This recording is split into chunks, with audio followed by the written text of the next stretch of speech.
జాతీయ ఎన్నికల కమిషన్ ఆదేశాల మేరకు ప్రతి నెల మొదటి వారంలో ఆయా నియోజకవర్గాల్లో గుర్తింపు పొందిన పార్టీల ప్రజా ప్రతినిధులతో స్థానిక తహసీల్దార్ కార్యాలయంలో తహసీల్దార్లు సమావేశం నిర్వహించడం జరుగుతున్నది. ఈ మేరకు నంద్యాల తహసీల్దార్ కార్యాలయంలో రూరల్ మరియు అర్బన్ తహసీల్దార్లు శ్రీనివాసులు ప్రియదర్శనులచే నంద్యాల నియోజకవర్గంలో గుర్తింపు పొందిన రాజకీయ పార్టీల ప్రతినిధులతో సమావేశం నిర్వహించడం జరిగింది. ఓటరు జాబితాలో సవరణలు, చేర్పులు, మార్పులు, తొలగింపులు, పోలింగ్ బూత్ల ఏర్పాట్లు, ఎన్నికల విధి విధానాలు తదితర అంశాలపై సమావేశంలో చర్చించి సూచనలు, సలహాలు, అభిప్రాయాలను జాతీయ ఎన్నికల కమిషన్ దృష్టికి తీసుకువెళ్లడం జరుగుతుందని అధికారులు తెలిపారు. ఎలక్షన్ కమిషన్ ఆఫ్ ఇండియా ఆదేశముల మేరకు ప్రతి నెల మొదటి వారంలో ప్రజాప్రతినిధుల చేత, రాజకీయ పక్షాల అధినేతల చేత సమావేశాన్ని ఏర్పాటు చేయడం జరుగుతుంది.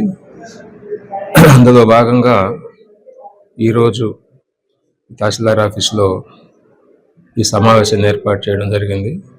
ఈ సమావేశం యొక్క ముఖ్య ఉద్దేశం ఏంటంటే, ప్రజాప్రతినిధులకి వారికి సంబంధించినటువంటి ఓటర్ల జాబితాలో ఏదైనా ఇష్యూస్ ఉన్నట్లయితే, ఏదైనా సవరణలు కానీ, మార్పులు కానీ, ఇంకేతర సలహాలు కానీ, పోలింగ్ స్టేషన్ యొక్క మార్పులు, చేర్పులు కానీ, ఎన్నికలకు సంబంధించి విధి విధానాల్లో మార్పులు కానీ, ఇలాంటివి ఏ విషయమైనా సరే ఎన్నికల కమిషన్ దృష్టికి తీసుకురావడానికి, తద్వారా రాబోయేటటువంటి ఎలక్షన్లో ప్రజలందరూ కూడా ఎక్కువ శాతం పాల్గొని ఎన్నికల సమయంలో ఎలాంటి ఇబ్బందులు లేకుండా ఉండడం కోసం, వారి యొక్క సలహాలను తీసుకోవడం కోసం ఈ సమావేశాన్ని ఏర్పాటు చేయడం జరిగింది.